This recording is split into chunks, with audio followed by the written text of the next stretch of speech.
उमज्ञानतिमिरन्धस्य ज्ञानञ्जनशलाकया चक्षुरुन्मिलितं येन तस्मै श्रीगुरुवे नमः।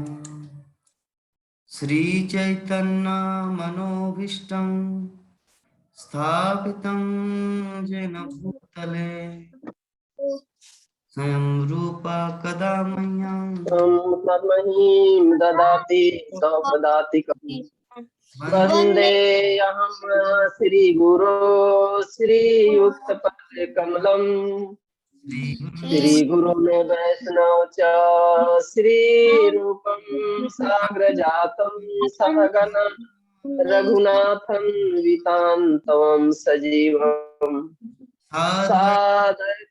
सावधूतं परिजन सहितं कृष्ण चैतन्य देवं श्री राधा कृष्ण पादान सहगण ललिता श्री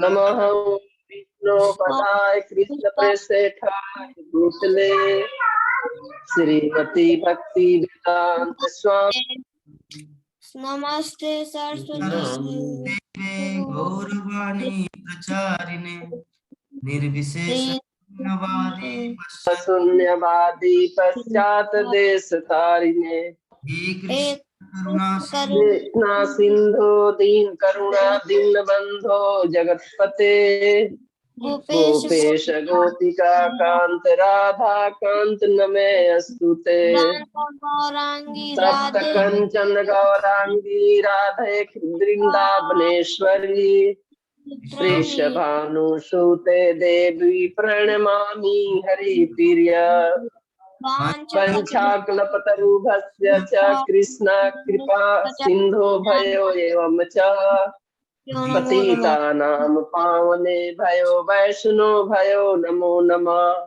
जय श्री कृष्ण चैतन्य प्रभु नित्यानंद श्री अद्वैत गदाधर श्री शिवासादि गौर भक्त वृंद।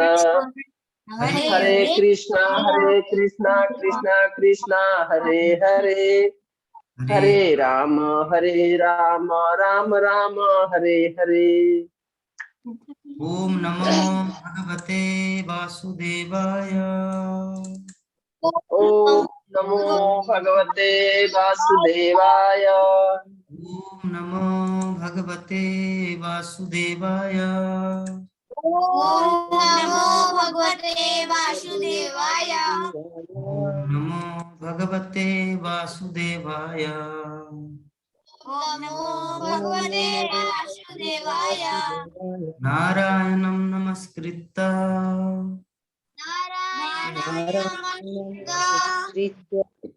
नरं चैव नरोत्तमं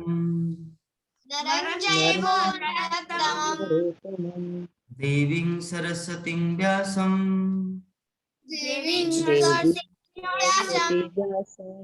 ततो जयमुदीरये। नष्टप्रायेषु अभद्रेषु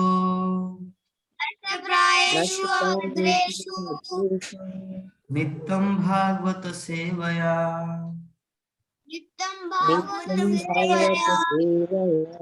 भगवती उत्तम श्लोके भक्तिर्भवति नष्टिके।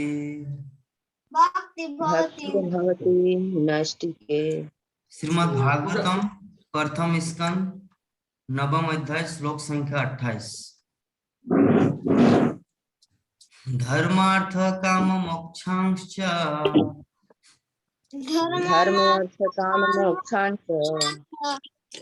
सहोपायान यथा मुने।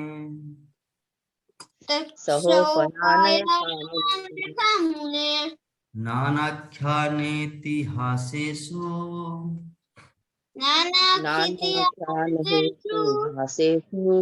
वर्णयामास तत्त्ववेत्।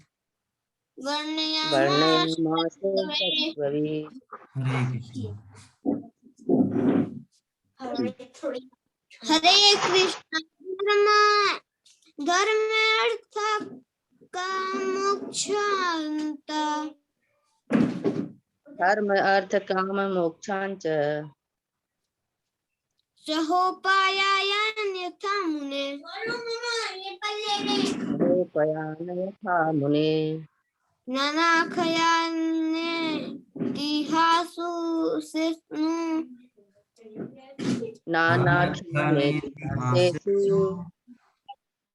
वर्णयामास तत्त्वविचित् वर्णयामास तत्त्वैत।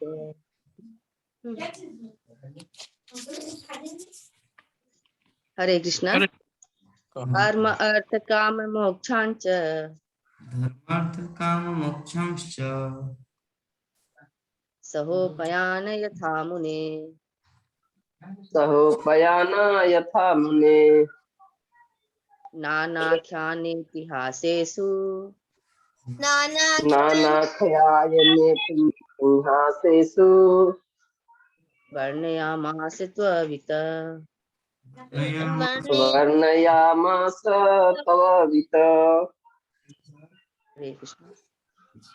हरे कृष्ण प्रभु जी। धर्मार्थ काम मोक्षांश धर्म अर्थ धर्म अर्थ काम मोक्षं च सहोपायान यथा मुने सहोपयान यथा मुने नानाख्यानेतिहासेषु नानाख्यानेतिहासेषु वर्णयामास तत्त्ववित्। वर्णयामास तत्त्ववित्। हरे कृष्ण। हरे कृष्ण। धर्म अर्थ काम मोक्षणं च धर्म अर्थ काम मोक्षांच सहोपयान यथा मुने सहोपयान यथा मुने नानख्यायने इतिहासेषु नानाख्याने इतिहासेषु वर्णयामास तत्त्वविति। वर्णयामास तत्त्ववित्। तत्त्वविद हरे कृष्ण। अनुवाद और तात्पर्य।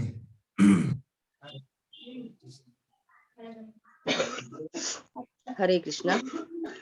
तत्पश्चात उन्होंने इतिहास के उदाहरण देते हुए विभिन्न आश्रमों तथा जीवन की अवस्थाओं के वृत्तिपरक कार्यों का वर्णन किया, क्योंकि वे उस सत्य से भली भांति परिचित थे। तात्पर्य जय प्रभुपाद की। पुराणों, महाभारत तथा रामायण जैसे वैदिक ग्रंथों में वर्णित घटनाएं वास्तविक ऐतिहासिक कथाएं हैं, जो भूतकाल में कभी घटित हुई थी, जबकि वे किसी तिथि क्रमानुसार नहीं है। ऐसे ऐतिहासिक तथ्य बिना किसी तिथि क्रम के ही सामान्य जनों के लिए शिक्षाप्रद होने के कारण चुनकर रखे गए थे। इसके अतिरिक्त ये घटनाएं विभिन्न ग्रहों, यूं कहें कि विभिन्न ब्रह्मांडों में घटित होती है। इसलिए कथाओं के वर्णन को कभी कभी तीनों आयामों में मापा जाता है। हमें तो ऐसे घटनाओं से प्राप्त शिक्षाओं से सरोकार होना चाहिए, भले ही वे हमारे ज्ञान के सीमित दायरे के अनुसार क्रमबद्ध ना हो। भीष्मदेव ने महाराज युधिष्ठिर के विभिन्न प्रश्नों के उत्तर में इन कथाओं को कह सुनाया। हरे कृष्ण। तो हम लोग विगत 1 महीने से भीष्मदेव जो सरसज्जा में लेटे हुए हैं, अपने 5 पांडव अर्थात युधिष्ठिर, अर्जुन, भीम, नकुल, सहदेव सबको दिव्य ज्ञान प्रसारित कर रहे हैं।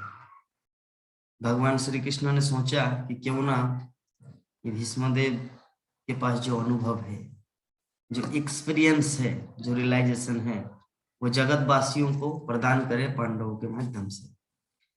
तो आज हम लोग इस श्लोक पे डिस्कस करेंगे। तो उससे पहले कल 2 जनवरी कल हम लोग जो क्लास किए थे, तो उसका थोड़ा विषय वस्तु, थोड़ा ओवरव्यू भक्तगण स्मरण अगर रखे हैं तो बोल सकते। पहले हमारे बोलेंगे मुरारी छोटा,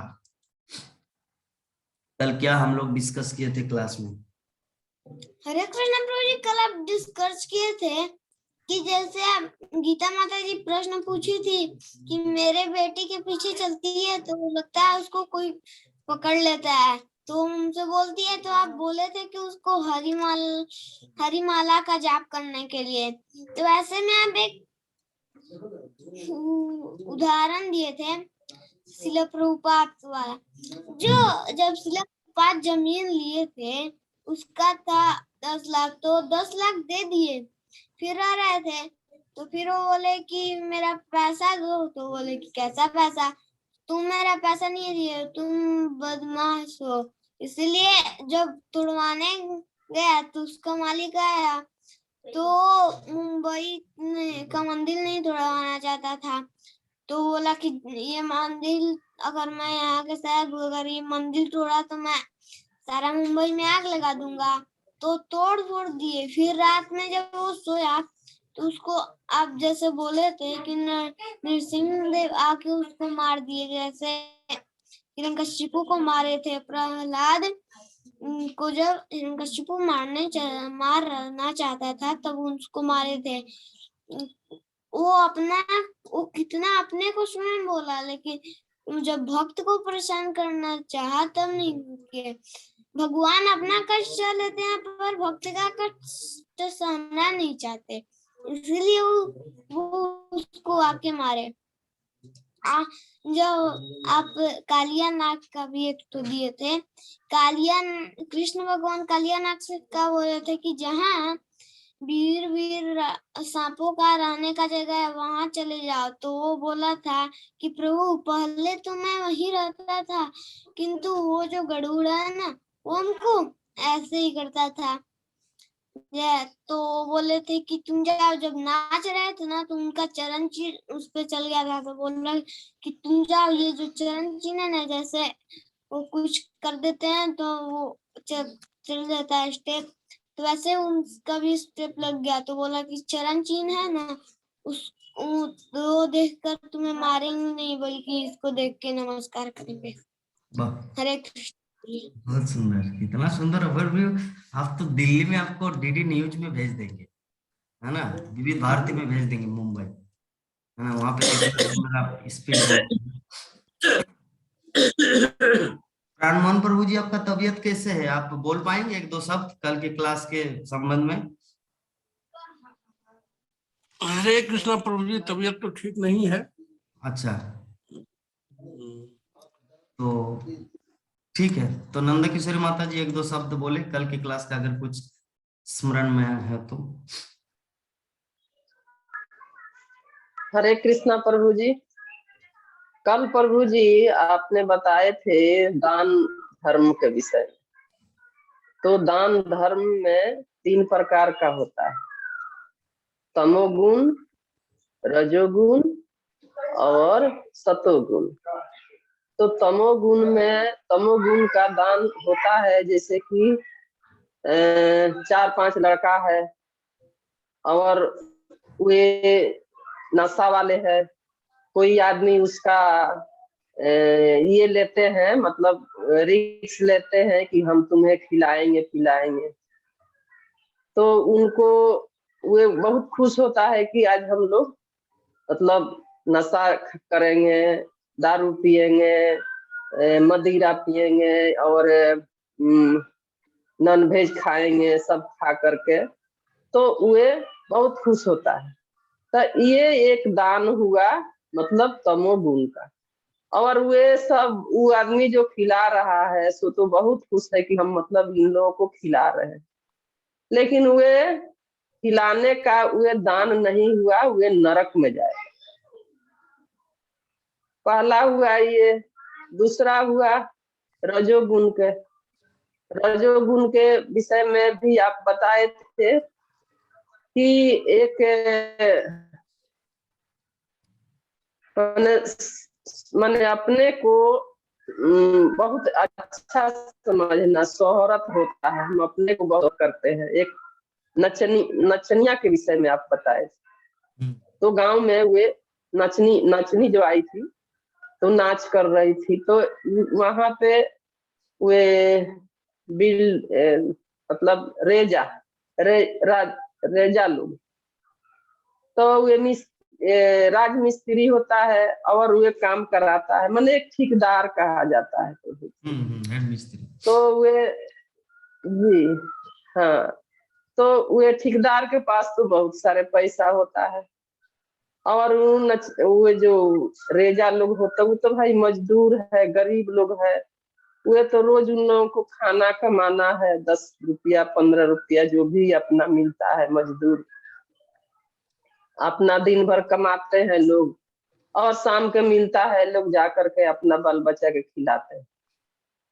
तो वहां पे वे 3 महीना के उन लोगों को जो मजदूरी था वे रखा हुआ था, और नचनिया जो नाच करने वाली जो थी, तो वे अपना माने नाचती थी, और वे जो ठेकेदार जो था, राजमिस्त्री जो था, वो एक बार नाचता था 100 रुपया, दोबारा 100 रुपया, फिर दोबारा 100 रुपया, 50 रुपया, ऐसे करते करते वे नचनिया को मतलब 40,000 रुपया उस पर खर्च किया।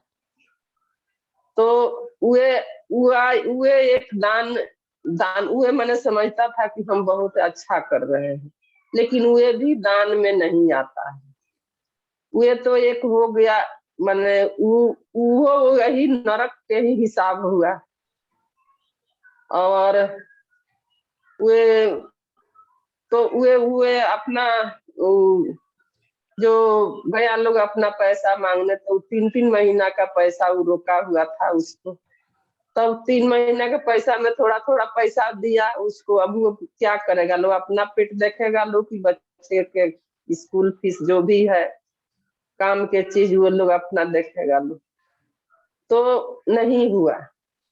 और गया मांगने तो कहता कि चल जाओ जाओ, ये हम अब ये अगला महीना देंगे।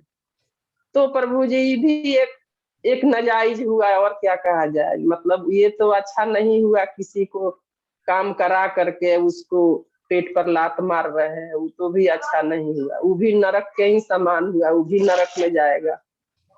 और तीसरा आप बताए थे प्रभु जी, आपका नाती देखिए आवाज कर रहे हैं, आपका नाती देखिए आवाज कर रहे हैं, उनको और बंद इसको कर। ये ठीक है, आवाज नहीं आ रहा आपका आवाज नहीं आ रहा है माता। प्रभु जी ठीक तो है आवाज, अच्छा आपका उधर नाती है। वो जो लोग और उन लोगों को, हाँ, दरवाजा लगाइए। हाँ और बताइए। प्रभु जी तीसरा आप बताए थे सतोगुण के विषय में, तो सतोगुण में वही कृष्ण भगवान का भक्ति जो करेगा और भक्ति करेगा, उसमें हमेशा लीन रहेगा, और कथा कृष्ण कथा सुनाएगा,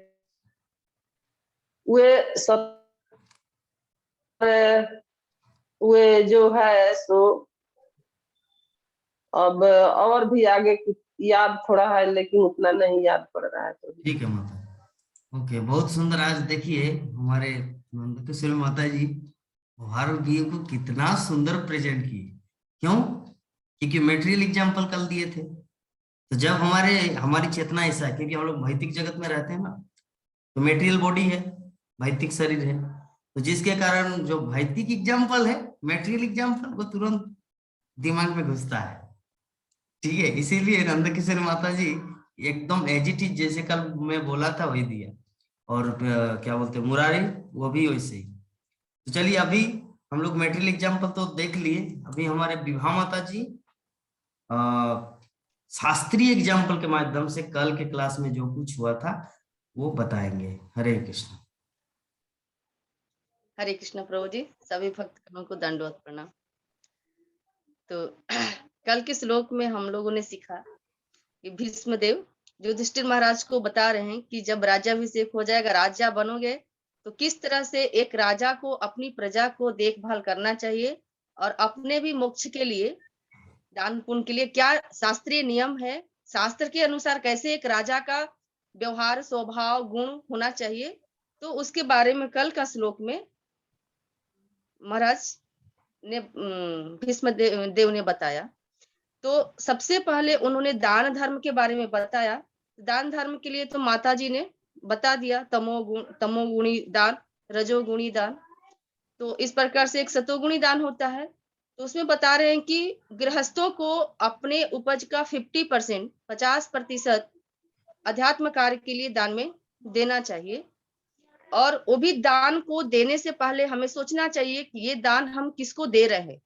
दान देने के बाद हमारा दान जो है सही जगह पर लगे, ऐसा पात्र को ढूंढ करके दान को देना चाहिए। ऐसे कुपात्र को दान नहीं देना चाहिए जो हमारा धन का उपयोग किसी गलत जगह में हो।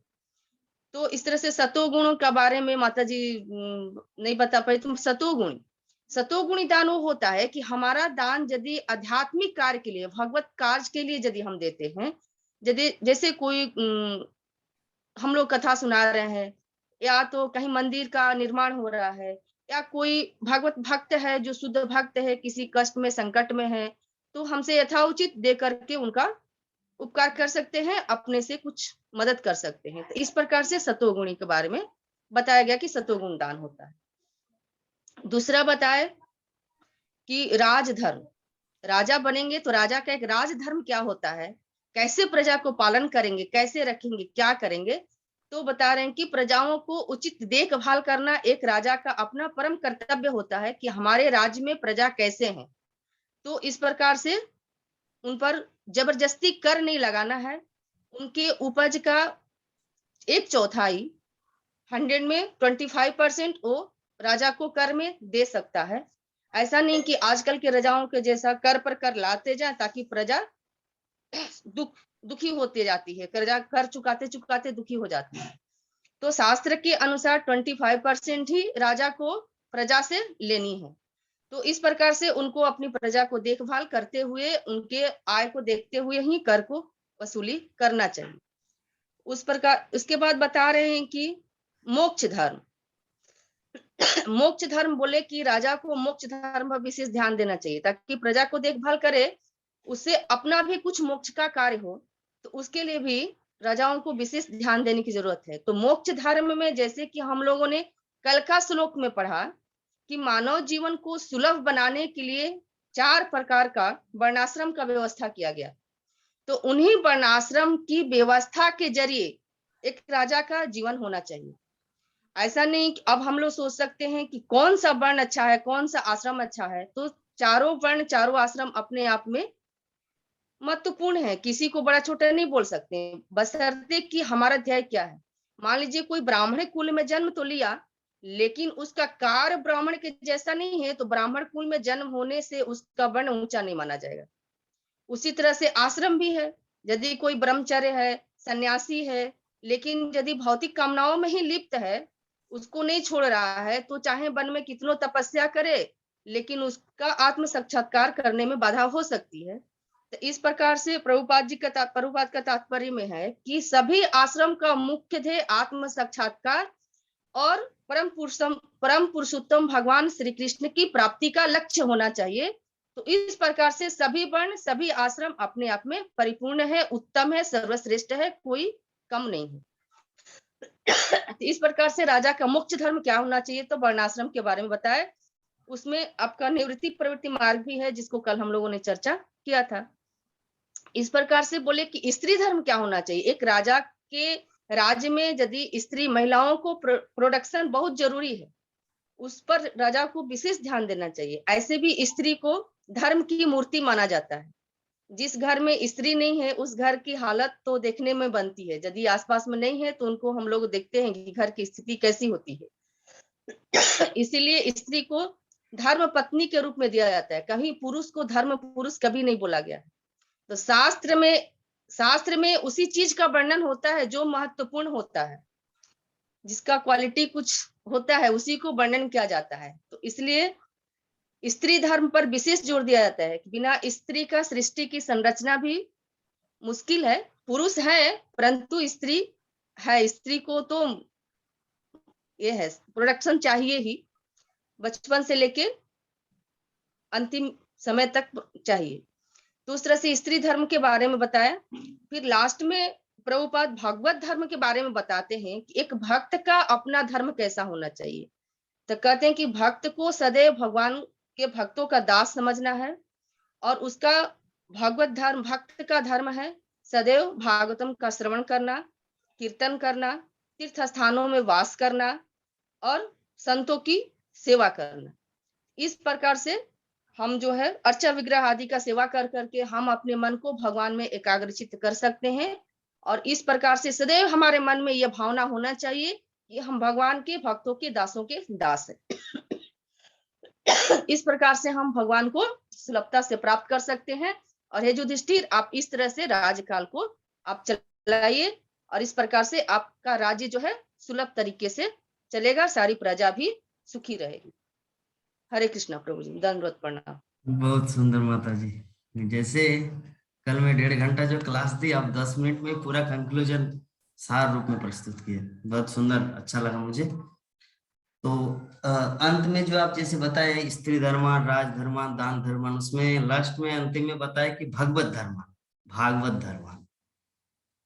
तो भागवत धर्मान जिसको प्राप्त हो चुका है वो जीवन के लक्ष्य को प्राप्त किया। भागवत धर्मान मतलब जिन्होंने भागवतम क्लास, भागवत की शिक्षा इनको अपने जीवन में धारण कर लिया, उसका मनुष्य जीवन सार्थक है। तो इसी उम्मीद के साथ आज हमारे बीच में एक माता जी बेनिता चौधरी हावड़ा कलकत्ता से, आज सुबह उनके साथ भेंट हुआ वीडियो कॉल में। वो आपका राधा माधव मंदिर दर्शन कराने के लिए गए थे, लेकिन मंदिर बंद हो गया। तो मंदिर को देखे तो मायापुर धाम आने की उनकी बहुत इच्छा है। तो हमारे क्लास में है अभी। हम उम्मीद करेंगे माता जी अगर संभव हो तो आप भी हमारे परिवार के एक सदस्य बन गए भागवतम फैमिली में, ऑनलाइन भागवतम ग्रुप में। तो आप भक्तों को थोड़ा अपना परिचय प्रदान करें 1-2 मिनट, तो बहुत अच्छा होगा। आप भी गुड फील करेंगे और भक्तगण भी फील करेंगे। हरे कृष्णा।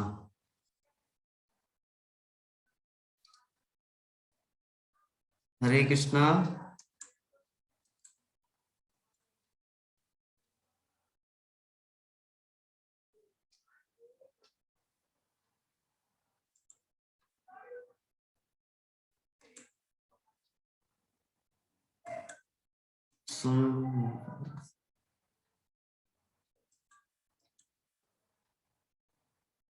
माता जी आप सुन पा रहे हैं? बेनिता माता जी, हरे कृष्णा।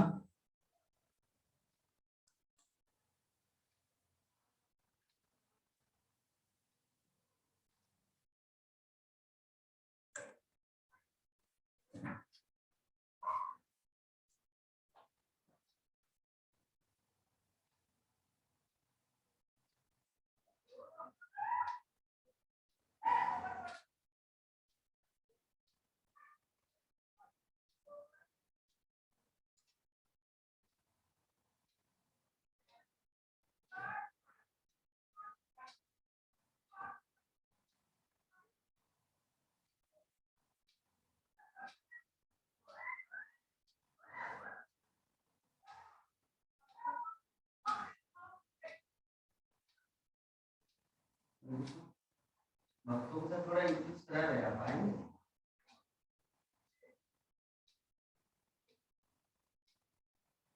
कोई बात नहीं।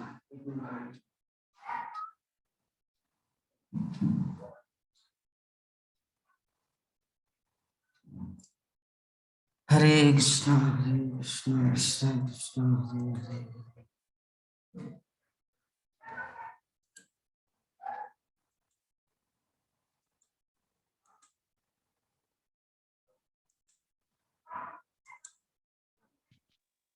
हरे कृष्णा सबको। हरे कृष्णा। जी, मैं विनीता चौधरी, मैं हावड़ा में रहने वाली हूँ, वेस्ट बंगाल हावड़ा। तो मुझे भी मतलब इस्कॉन से जुड़ने का बहुत दिन से मन था।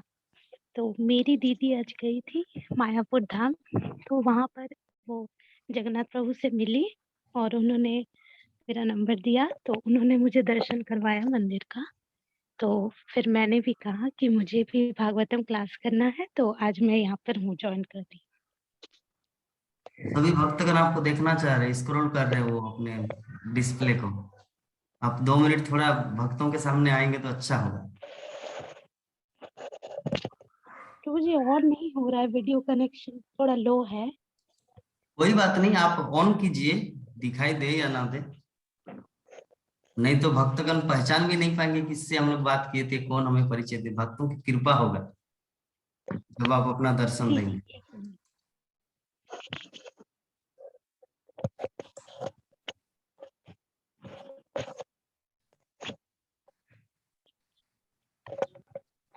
कलकत्ता में भी नेटवर्क समस्या है। जी प्रभु जी का नाम। हरे कृष्ण भक्तगण, देखिए ये है हमारे बेनीता चौधरी माता जी। प्रणाम सबको। सभी देखे, नंद किशोरी माता जी, विभा माता जी, मुरारी, प्राण मोहन प्रभु। जी जी जी। ऊपर जी देख रहे हैं। अच्छा, आपसे बड़े या छोटे हैं बड़े हैं। मुरारी? नहीं, आपसे बड़े हैं या छोटे हैं? और नॉलेज बड़े। आपसे बड़े बड़े हैं। हैं। आपका तो 5 साल है, उनका तो ज्यादा है उम्र। चलिए कोई बात नहीं, तो ठीक है, रोज हमारे बीच में आना है, श्रीमद् भागवत की कथा को सुनना है। ये जितने सारे भक्तगण देखे ना, ये छोटे मुरारी कितना स्पीड में बोल रहे थे, विविध भारती के इंग्लिश खान भी फेल हो जाएगा। देखे ना बेनीता? हाँ जी। है ना? विविध भारती के कमल शर्मा, रेणु अंसल, निमी मिश्रा, वो सब फेल हो जाएंगे इनके सामने, इतना स्पीड में कृष्ण कथा बोल रहे थे। तो ये सब प्रभाव है भागवत कथा ज्वाइन करने का।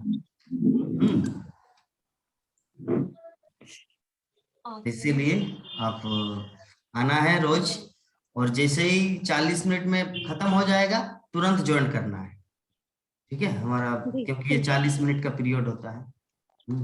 तो चलिए हम लोग आज की कथा को शुरू करते हैं।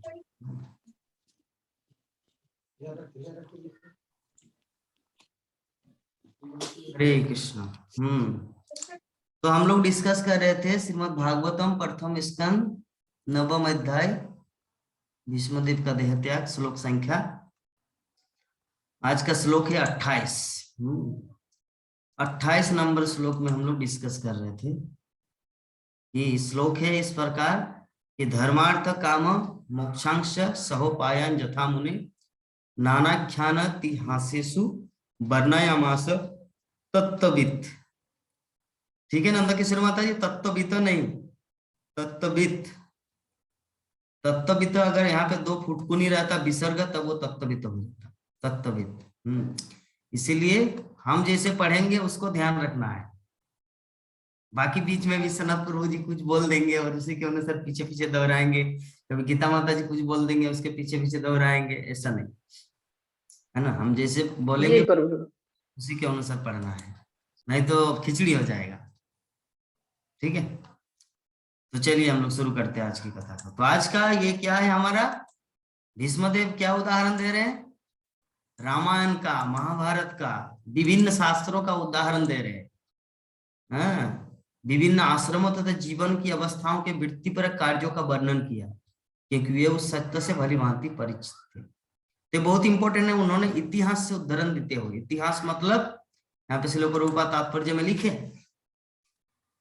कि कोई भी चीज को प्रमाणित करने के लिए एग्जाम्पल देना चाहिए, वो भी शास्त्रों का। मान लीजिए एक कोर्ट में 2 वकील है, 2 एडवोकेट है, तो एक वकील कुछ बोल रहे हैं तो वो भी रिफरेंस दे रहे हैं, 302 के धारा, 546 की धारा, 846 की धारा, विभिन्न प्रकार का वो एग्जाम्पल दे रहे, तब वो मान्यता प्राप्त है। ऐसे ही कुछ बोल देगा, हाँ ऐसा होना चाहिए, मेरे विचार से ऐसा होने वाला है, तो इसका कोई मायने नहीं है। वकील क्या करता है, वो बुक का रिफरेंस देता है, फिर डिफेंस लॉयर कुछ रिफरेंस देते हैं, तो इस तरह करके रिफरेंस। तो भीष्मदेव भी जो युधिष्ठिर महाराज 5 पांडवों को जो दिव्य ज्ञान प्रदान कर रहे हैं, ऐसा नहीं कि अपने मन में जो आया वही बोल रहे हैं, बल्कि रामायण, महाभारत, पुराण, इतिहास, वेद, विभिन्न ग्रंथों का उदाहरण देके वो समझा रहे हैं। उदाहरण देके 5 पांडवों को समझा रहे हैं। ये उदाहरण देने से क्या होगा, उदाहरण देके समझाने से ये चीज खिचड़ी नहीं बनेंगे। खिचड़ी मतलब क्या है, खिचड़ी मतलब होता है जैसे शास्त्रों में हर जगह विभिन्न तथ्यों के बारे में डिस्कस किया गया है। किस तरह सीता देवी आई, रावण को भिक्षा दी और रावण ने तुरंत उसका हाथ पकड़ लिया, फिर उनको झपट लिए, फिर उनको लंका ले गए। तो ये सब शास्त्रों में सब कुछ वर्णन है। लेकिन वर्तमान में खिचड़ी क्या बोलते हैं, जैसे कुछ दिन पहले एक चुटकुला बना था। चुटकुला क्या राम के पिता का क्या नाम है? बोले दशरथ। दशरथ के पिता का क्या नाम है? तो एक व्यक्ति बोले 11 रथ। इसको क्या बोलते हैं? इसको बोलते मजाक। ये शास्त्रों में वर्णन नहीं है। राम के पिता का नाम दशरथ है, 10 मतलब 10 और 10 के ऊपर 11, तो कोई बोले कि दशरथ के पिता का नाम है 11 रथ, तो एक मजाक बन गया। तो इसीलिए ऐसा नहीं हो रहा है। हरे कृष्ण प्रभु, हरे कृष्ण। तो इसीलिए ऐसा मजाक नहीं बनना चाहिए। शास्त्र ग्रंथ को एज इट इज जैसा है उसी के अनुसार उसको रखना चाहिए। तो भीष्मदेव वैसे ही किए, और हमारे श्रील प्रभुपाद इस्कॉन में जो भगवत गीता या जो वैदिक ग्रंथ वो भी एज इट इज पढ़ाया जाता है। तो हम यहाँ पे जो भागवत क्लास दे रहे एवरीडे, हम भी श्रील प्रभुपाद के तात्पर्यों का, ग्रंथों का हवाला क्यों देते हैं, उदाहरण क्यों देते हैं? ताकि चीज सटीक रहे। नहीं तो कोई जो जैसा मन में आए उसी तरह की क्लास देंगे। और जो 10 राम का पिता दशरथ, दशरथ के पिता 11 रथ, 11 रथ के पिता 12 रथ, 12 रथ के पिता 13 रथ। तो ये क्या है? ये मजाक है। ये शास्त्रों के चरणों में अपराध है। इसीलिए ये सब से बचने के लिए हम लोगों को क्या करना है? शास्त्रों की ग्रंथ को, शास्त्र ग्रंथ का जो यथावत एज इट इज जो उनका मीनिंग है उसी अनुसार हम लोग को उसको समझना है, तब उसका रियल मीनिंग समझेंगे। जैसे एग्जाम्पल के रूप में TIME क्या होता है? टाइम। PUT पुट, BUT बाट। तो अगर कोई पूछे, जैसे हम जब बच्चे थे, मतलब जब 5 क्लास पढ़ रहे थे, तो टीचर मुझे बोला BUT क्या है? मैं बोला कि बूट। तो बोले कि बूट कैसे हुआ? तो मैं बोला कि PUT पुट, इसको भी पाठ होना चाहिए। लेकिन सर बोले नहीं, BUT बाट, PUT पुट, क्योंकि ये परंपरा से है। तो अगर मैं वहां पे कुछ स्पेकुलेशन करूं, मैं वहां पे कुछ अगर मनगढ़ंत व्याख्या करूं कि BUT बूट कैसे नहीं होगा, BUT बाट कैसे होगा? नहीं, BUT बट ही होगा। क्यों? क्योंकि वो प्रथम जिन्होंने इंग्लिश का निर्माण किया, लैटिन, ग्रीक, ये सब भाषा मिलाकर, तो उन्होंने ऐसा किया है, उसी के अनुसार हम लोग को चलना है। साइकोलॉजी, साइकोलॉजी का मीनिंग कैसा होता है? विवाह माता जी, साइकोलॉजी स्पेलिंग कौन करेंगे?